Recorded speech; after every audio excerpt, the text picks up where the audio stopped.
तो आज मैं स्टार्ट करूंगा केमिस्ट्री क्लास 11th का इम्पोर्टेंट और पहला चैप्टर जो कि अपना मोल कॉन्सेप्ट, राइट। तो सबसे पहले हम लोग ये जानेंगे कि मोल कॉन्सेप्ट में पढ़ना क्या क्या है। सबसे पहले इसमें मोल कॉन्सेप्ट में पढ़ना है कि मोल्स कैसे निकालते हैं। देन पढ़ेंगे हम लोग इसमें कंसंट्रेशन टर्म्स क्या क्या होते हैं, कौन कौन से होते हैं, जो भी है, वगैरह वगैरह वगैरह। लेकिन ये जो मोल कॉन्सेप्ट है ये क्लास 11th का ही नहीं, क्लास 11th और 12th का सबसे इंपॉर्टेंट चैप्टर फिजिकल केमिस्ट्री के लिए स्पेशली माना जाता है, क्योंकि इसके बिना बिना मोल्स निकाले, बिना कंसंट्रेशन टर्म्स जाने हम फिजिकल केमिस्ट्री में और आगे नहीं बढ़ सकते, राइट। तो मैं काफी बेसिक से स्टार्ट करूंगा और डायरेक्टली मैं मुद्दे पे आऊंगा, कोई घुमा फिरा के बात ये वो नहीं, डायरेक्टली मोल्स कैसे निकालते हैं, फॉर्मूला क्या होता है, तरीका क्या होता है, किस टाइप के क्वेश्चंस आते हैं, वो मैं इसमें बहुत सारे लाया हूँ, किस टाइप के क्वेश्चंस आते हैं, क्या आते हैं। तो शुरू करते हैं कि मोल्स निकालने का, हमारे पास अगर हमें कहा जाए कि मोल्स निकालो भाई साहब आप, तो हमारे पास मोल्स निकालने के तीन केसेस होते हैं। कौन से केस कब यूज करना है वो हमें पता होना चाहिए। पहला केस तो है तब if wait is given, if wait is given. अगर हमें दिया हुआ है एटॉमिक वेट या मॉलिक्यूलर वेट दिया हुआ है, तो मैं कैसे मोल्स निकालूंगा। अब ये वेट कौन क्या हुए, एक तो होता है अपना एटॉमिक वेट, और एक अगर मॉलिक्यूल है तो मॉलिक्यूलर वेट, ठीक है। तो इसके तरह से मोल्स निकाल सकते हैं। इफ दूसरा केस क्या आता है, if number of entities are given, are given. अगर हमें नंबर ऑफ एंटिटीज दिया हुआ है तो हम कैसे निकालेंगे। अब एंटिटीज क्या क्या होता है, एंटिटीज में आ गए अपने एटम्स, मॉलिक्यूल्स, आयंस, ये सारे हमारे एंटिटीज आ गए, ठीक है। और तीसरा केस क्या आता है, if volume is given, if volume is given. एक केस क्या आएगा, जब हमें वेट दिया होगा, तब हम मोल्स कैसे निकालेंगे। अब वेट हो सकता है एटॉमिक वेट दिया हो सकता है मॉलिक्यूलर वेट दिया हो। दूसरा केस क्या आता है, इफ हमें नंबर ऑफ एंटिटीज पता हो। एंटिटीज क्या होते हैं, या तो एटम्स को कह लो एंटिटीज, मॉलिक्यूल्स को कह लो, आयंस को कह लो, वो सारे एंटिटीज आ जाते हैं। और तीसरा ये इफ वॉल्यूम इज गिवन, ये कब यूज करना है, only used for gases, only used in case of gases. सिर्फ और सिर्फ गैसेस के ही केस में हम ये यूज कर सकते हैं, ठीक है। तो अब डायरेक्टली मोल्स निकालने का फॉर्मूला देखते हैं। तो मोल्स निकालने का फॉर्मूला, सबसे पहला तरीका क्या था कि इफ वेट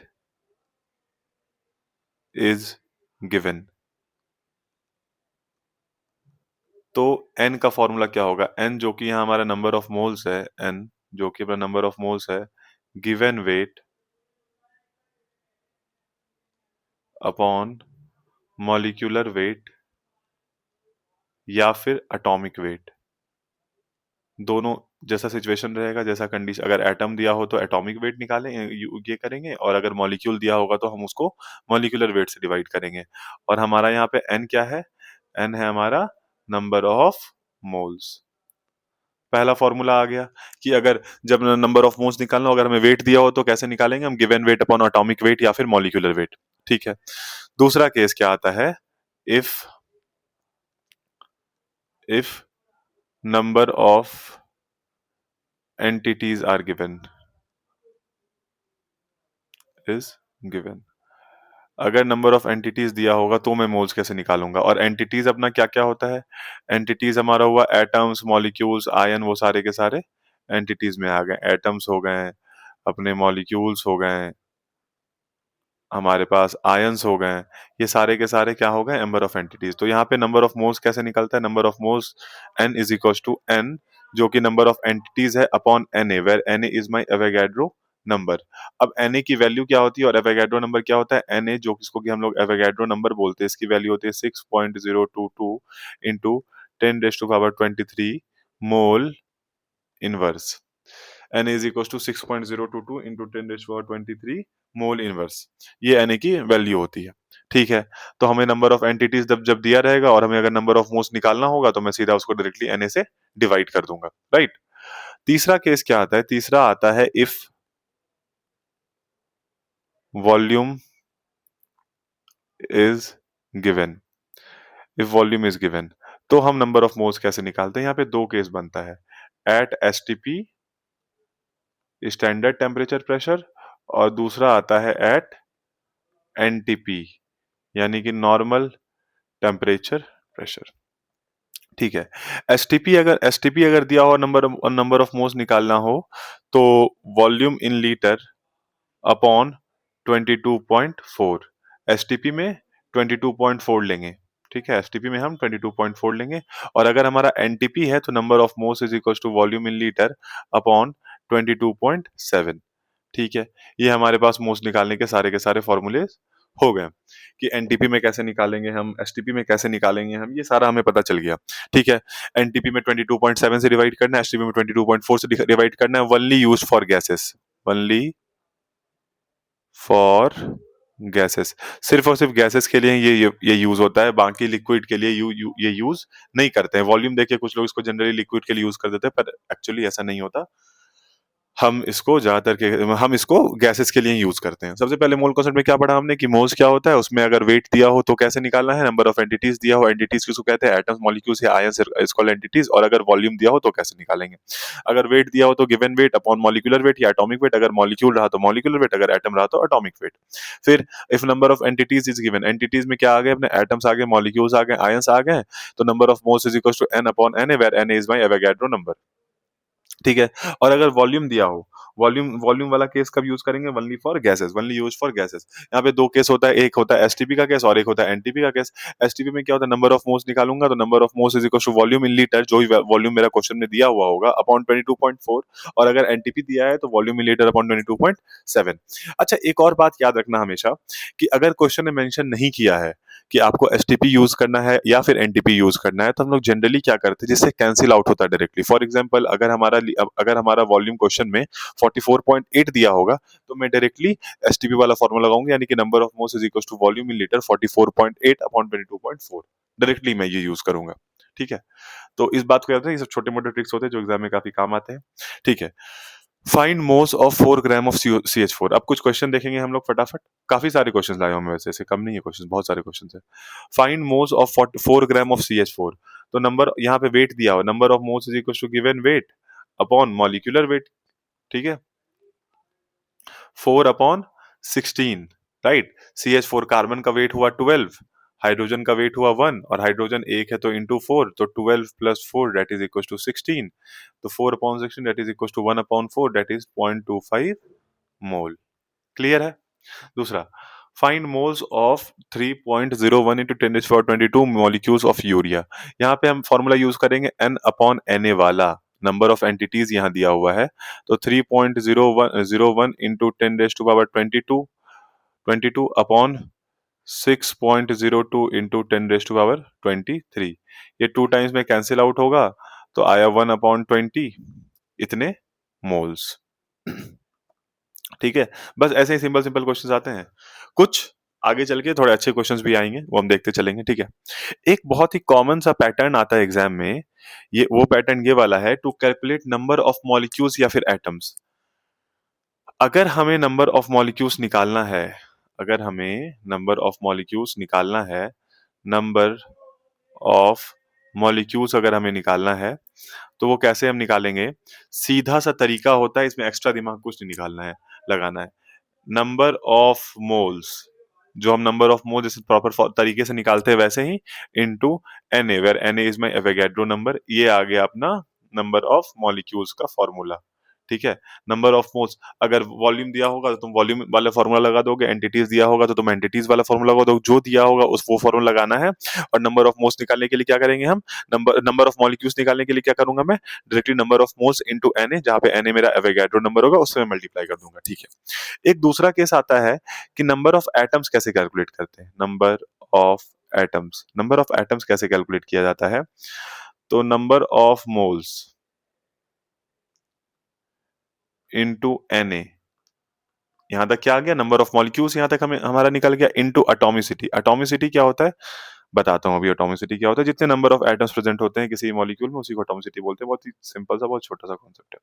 ठीक है, ये तो पता चल गया कि कैसे नंबर ऑफ एटम्स निकालेंगे और कैसे नंबर ऑफ मॉलिक्यूल्स निकालेंगे। नंबर ऑफ एटम्स निकालने के लिए कुछ भी नहीं है, नंबर ऑफ मोल्स निकालो, into number of into Na से मल्टीप्लाई करो, नंबर ऑफ मॉलिक्यूल्स आ गए, इनटू एटॉमिसिटी कर दो। ठीक है, और नंबर ऑफ मॉलिक्यूल्स कैसे निकालना है, number of moles into Na, जहां पे Na हमारा एवोगैड्रो नंबर है। अब मैं एटॉमिसिटी का कुछ बताता हूं। atomicity. Atomicity is the number of atoms present in a molecule. एक मॉलिक्यूल में कितने एटम्स प्रेजेंट है उसी को हम क्या कहते हैं, एटॉमिसिटी बोलते हैं. फॉर एग्जांपल, अगर जैसे हमारे पास CH4 है, ठीक है, हमारे पास NH3 है, हमारे पास C6H12O6 है, तो बोला गया कि CH4 की एटॉमिसिटी कितनी है, तो CH4 में कार्बन के एक एटम, हाइड्रोजन के 4 एटम, तो एटॉमिसिटी 5 हो गई. NH3 की एटॉमिसिटी कितनी है, नाइट्रोजन के एक एटम, हाइड्रोजन के 3 एटम, तो एटॉमिसिटी 4 हो गई. और ग्लूकोज जो कि C6H12O6 है, इसकी एटॉमिसिटी कितनी है, तो कार्बन के 6 एटम, हाइड्रोजन के 12 एटम, ऑक्सीजन के 6 एटम, तो एटॉमिसिटी इसकी हो गई 24. इस तरीके से एटॉमिसिटी निकलती है. जितने नंबर ऑफ एटम्स है उन सबको ऐड कर दो तो वो हमारी एटॉमिसिटी आ जाती है. एटॉमिसिटी के इस डेफिनेशन को दिमाग में रखना कि एटॉमिसिटी होता क्या है. Number of atoms present in a molecule, उसको कहा जाता है एटॉमिसिटी.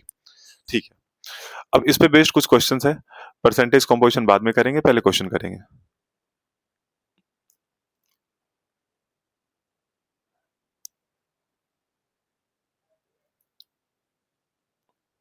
ठीक है, तो चलो ये वाला क्वेश्चन हम कर सकते हैं कि the number of atoms in the sample is largest in. इसमें आपको सबका पहले मोल्स निकालना है, फिर मॉलिक्यूल्स निकालना है, फिर एन निकालना है. ठीक है, पहले ये वाला क्वेश्चन करते हैं. ये जेई का आया हुआ क्वेश्चन है. ठीक है, जेई का ये आया हुआ क्वेश्चन है. The ratio of number of oxygen atoms in 16 gram of O3. तो नंबर ऑफ मोल्स निकालेंगे पहले. Number of moles is equal to 16 upon O3 है ना. तो ऑक्सीजन का एक ऑक्सीजन का वेट 16 होता है, तो थ्री ऑक्सीजन का वेट 48 होगा.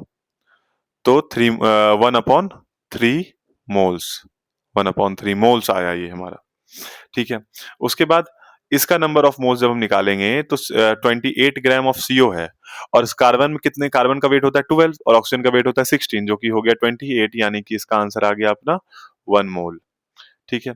और थर्ड वाला जो कि है 16 ग्राम ऑफ O2, तो 16 अपॉन एक ऑक्सीजन का वेट 16, तो दो ऑक्सीजन का वेट 32, यानी कि 1/2 मोल. ठीक है. अब मोल्स के बाद हम कैसे निकालते थे नंबर ऑफ, तो number of atoms is equal to number of moles into Na into atomicity, यानी कि 3, यानी कि Na आया आंसर. राइट. उसी तरह यहां भी नंबर ऑफ एटम्स कैसे निकलेगा, number of atoms is equal to number of moles, moles कितने हैं 1 into Na Avogadro number into atomicity, oxygen के कितने एटम है, क्योंकि हमें रेशियो किसका चाहिए, ऑक्सीजन एटम्स का चाहिए, इंटू 1 यानी कि Na. राइट.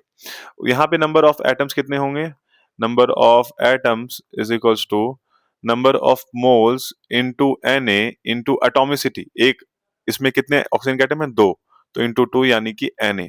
राइट. अब हमें बोला गया नंबर ऑफ ऑक्सीजन एटम का रेशियो लेना है, रेशियो. तो एक में भी, पहले में भी Na है इज टू Na, क्योंकि तीनों में Na एटम्स है ऑक्सीजन के, तो 1:1:1, ये हमारा रेशियो आ गया. राइट. ठीक है. उसके बाद अगला क्वेश्चन है, how many moles in 22 gram of CO2. तो नंबर ऑफ मोल्स से तो निकालना है, number of moles given weight upon molecular wait. Oxygen का, एक ऑक्सीजन का वेट हुआ 16, तो दो ऑक्सीजन है प्लस 12, तो 32 प्लस 12 यानी कि 44, यानी कि 1/2.5 moles. How many moles are present in 9 gram of H2O. 9 इसका वेट दिया हुआ है. हाइड्रोजन का वेट हुआ, दो हाइड्रोजन है, तो एक हाइड्रोजन का वेट होता है 1, दो हाइड्रोजन है तो 2 हो गया इसका वेट, प्लस 16 यानी कि 9/18, यानी कि 1/2, यानी कि 0.5 मोल्स. ये तुम्हारा आंसर. ऐसे ही क्वेश्चन आते हैं एग्जाम में. ठीक है, ऐसे ही ऐसे सारे के सारे क्वेश्चन आते हैं. परसेंटेज कंपोजिशन नहीं बताऊंगा, ऐसे ही क्वेश्चन आते हैं. ये वाला क्वेश्चन हम लास्ट में करेंगे. ठीक है, तो ये हो गया percentage composition. Percentage composition of an element का क्या मतलब होता है कि किसी भी एक मॉलिक्यूल में, किसी भी एक मॉलिक्यूल में एक एलिमेंट का कितना परसेंटेज है. फॉर एग्जांपल, अगर हमारे पास CH4 है, CH4 में कार्बन एक है और हाइड्रोजन 4 है, तो मतलब अगर मैं इसका परसेंटेज निकालूं तो एक कार्बन है upon 4/5, total number of atoms 5 है, इंटू 100, यानी कि 20% कार्बन हुआ. ये हुआ हमारा इसका मतलब परसेंटेज कॉम्पोजिशन का.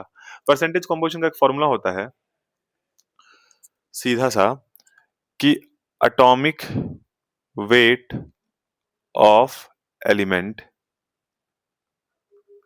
into number of atoms upon molecular weight of compound, और परसेंटेज निकालना है तो into 100। Atomic weight of element into number of atoms upon molecular weight of compound into 100। ये हमारा परसेंटेज कंपोजिशन का फॉर्मूला होता है। Atomic weight of element into number of atoms upon molecular weight of compound into 100। ठीक है, इसी से हम परसेंटेज कंपोजिशन निकालते हैं। फॉर एग्जांपल यहाँ बोला गया कि percentage composition of each element, हर एक एलिमेंट का परसेंटेज कंपोजिशन निकाल के देखो। तो कार्बन का वेट कितना है? 12, राइट। कार्बन का वेट है हमारा 12, और हाइड्रोजन का वेट कितना है? 1। हाइड्रोजन का वेट हमारे पास 1 है। ठीक है, उसके बाद कार्बन का वेट जैसे ही हमारा 12 आता है,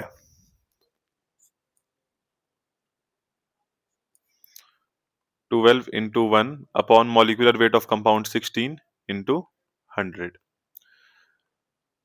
3 अपॉन 4, और ये आ गया अपना 25, राइट।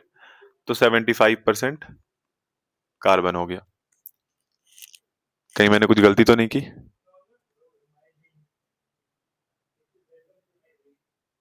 3/4, ठीक है, 75% कार्बन। और अगर मैं हाइड्रोजन की बात करूं, 4 इंटू 1 अपॉन 16 इंटू 100, 25% हाइड्रोजन। तो तुम देखोगे कि 75% इसमें कार्बन है और 40 और 25% हाइड्रोजन है। और देखो दोनों का सम भी 100 के इक्वल आ रहा है। तो इसका मतलब हमने जो किया है वो बिल्कुल सही किया है, राइट। अब हमारा अगला क्वेश्चन, अब मैं इसको थोड़ा सा इरेज कर देता हूँ। ठीक है, अब मैं इसको इरेज कर देता हूँ यहाँ पे, एंड 25% हाइड्रोजन। अगर हमारे पास मान लो कार्बन का आ जाता और हमें हाइड्रोजन का नहीं निकालने का मन था, नहीं निकालते, 25% ही हाइड्रोजन होता ना, क्योंकि इसमें तो दो ही है, एक कार्बन है और एक हाइड्रोजन है, तो 25% हाइड्रोजन होता। अब हमें बोला गया कि CaCO3 में हर एक का परसेंटेज कंपोजिशन निकाल के देखो। तो CaCO3 में कैल्शियम का परसेंटेज, कैल्शियम कितना है? 40 इंटू 1, और टोटल सबका मास कितना होगा? सम करके देखोगे 100 होगा, इंटू 100। तो तुम ये पाओगे कि 40% कैल्शियम है। ठीक है, वही अगर मैं बात करूं कार्बन की, तो 12 into carbon 1 upon 100 into 100, that is equal to 12% carbon. और अगर मैं बात करूं परसेंटेज ऑक्सीजन की, तो हो गया 16 इंटू 3 अपॉन 100 इंटू 100, यानी कि 48% ऑक्सीजन। और अगर तुम तीनों का सम करोगे, तीनों का सम करके देखो 100 आ रहा है, इसका मतलब हमारा कैलकुलेशन भी सही है। जितने भी एलिमेंट्स हैं उन सब का परसेंटेज कंपोजिशन का जो सम है वो 100 ही आना चाहिए, राइट। अगर मैं वहीं पे यहाँ ग्लूकोज की बात करूं, ठीक है, तो ग्लूकोज की बात करूं अगर मैं, तो ग्लूकोज का पूरा मास होता है 180 ग्राम, 180 ग्राम होता है। 180 ग्राम जब है हमारे पास, तो परसेंटेज कार्बन कितना होगा? परसेंटेज कार्बन होगा 6 इंटू 12 अपॉन 180 इंटू 100, राइट। इससे ये कैंसिल आउट होगा, ये 3 टाइम्स में जाएगा, ये 4, यानी कि 40% कार्बन है। उसके बाद परसेंटेज हाइड्रोजन की अगर हम बात करें, तो 12 इंटू 1 अपॉन 180 इंटू 100, राइट।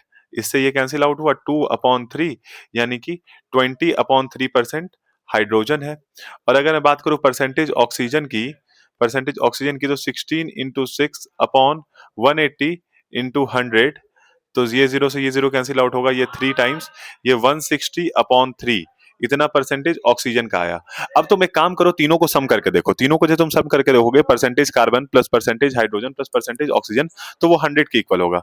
इसका मतलब ये क्या शो करता है? इसका मतलब ये शो करता है कि तीनों का जो सम होगा, मतलब किसी भी एक कंपाउंड में जितने भी एलिमेंट्स हैं, उन सबका जो परसेंटेज कंपोजिशन होगा वो 100 के तो इक्विवेलेंट होगा ही होगा, राइट। तो ये था परसेंटेज कंपोजिशन ऑफ कॉन्सेप्ट की, परसेंटेज कंपोजिशन ऑफ ऑक्सीजन। अब क्या है percentage composition of oxygen in H2O?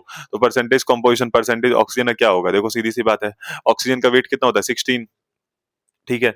एक ही ऑक्सीजन है, number of atoms into 1 is equal to 1, तो इंटू 1 करेंगे अपॉन 18 इंटू 100, ठीक है। तो 8/9, तो ये हो गया 800/9%, ठीक है। और जब तुम 100 से उसको माइनस करोगे, तो वो परसेंटेज हाइड्रोजन भी दे देगा तुमको वहां पे। परसेंटेज कार्बन निकालना है, तो कार्बन का वेट हुआ 12, एक कार्बन है हमारे पास, और दोनों का वेट मिला के कितना हुआ? दोनों का वेट मिला के कितना हुआ? 32 प्लस 12, यानी कि 44, राइट, इंटू 100। तो 622 311 यानी कि 300/11%, ये हो गया परसेंटेज कार्बन। ठीक है, ऐसे ही सारे क्वेश्चंस हैं। अब एक काम करो, इस वाले क्वेश्चंस को, ये भी जेई में आया हुआ क्वेश्चन है, इस वाले क्वेश्चन को खुद से ट्राई करना, और मैं नेक्स्ट क्लास या फिर मैं जब बाद में करवाऊंगा क्वेश्चंस का सीरीज, उसमें मैं ये इस तरह के क्वेश्चन सारे डिस्कस कर दूंगा। ठीक है, तो आज हमने सबसे पहले क्या देखा कि सबसे पहले हमने मोल्स निकालना देखा कि मोल्स आखिर निकालते कैसे और मोल्स होता क्या है। ठीक है, मोल्स निकालना देखा कि जब वेट दिया होगा तो क्या करेंगे, नंबर ऑफ एंटिटीज दिया होगा तो क्या करेंगे, और अगर गैस दी और अगर वॉल्यूम दिया होगा तो क्या करेंगे, वेट का कब यूज करना है, नंबर ऑफ एंटिटीज का कब यूज करना है, वॉल्यूम का कब यूज करना है, कब कौन सा वॉल्यूम वाला फॉर्मूला यूज करना है, वो हमने देखा। फिर हमने उसके ऊपर कुछ क्वेश्चंस किए। फिर हमने नंबर ऑफ मॉलिक्यूल्स और नंबर ऑफ एटम्स कैलकुलेट करना सीखा, जो कि एग्जाम में बहुत ही ज्यादा आता है कि नंबर ऑफ मॉलिक्यूल्स कैसे कैलकुलेट करते हैं, नंबर ऑफ एटम्स कैसे कैलकुलेट करते हैं, ये हमने कैलकुलेट करना सीखा। इसके बाद हमने क्या सीखा, इसके बाद हमने इसके बाद कुछ क्वेश्चंस किए, इसके बाद हमने सीखा कि परसेंटेज कंपोजिशन ऑफ एलिमेंट क्या होता है। ठीक है, वो सीखने के बाद हमने कुछ क्वेश्चंस किए, और आज का लेक्चर हमारा यहाँ पे समाप्त हो गया। ठीक है, तो यहाँ पे भी दिया हुआ है। ठीक है, एक और क्वेश्चन है, चलो कर ही लेते हैं। Percentage composition of sulphur, percentage S निकालना है। ठीक है, एटॉमिक वेट इसका 32 होता है, एटम्स कितने हैं, 1 है, और 64 प्लस 32 प्लस 2 यानी कि 98 प्लस 2 यानी कि 100 हो गया, इंटू 100। कैलकुलेशन देख लेना एक बार, तो 32% सल्फर का आया, सल्फर एटम्स का परसेंटेज कंपोजिशन ऑफ सल्फर 32% आया इसका आंसर। एक बार देख लेना, और अभी प्रैक्टिस करने के लिए तुम क्या करो ना, परसेंटेज हाइड्रोजन भी निकालो, परसेंटेज ऑक्सीजन भी निकालो, इससे क्या होगा, अच्छी खासी प्रैक्टिस होगी। तो आज के, आई होप आज का लेक्चर समझ में आया होगा, और फिर कल नेक्स्ट लेक्चर में डेंसिटी वगैरह पे डिस्कस करेंगे। तो इसको प्रैक्टिस करना, रिवाइज करना, एंड थैंक यू। कोई प्रॉब्लम हो तो कमेंट कर सकते हो।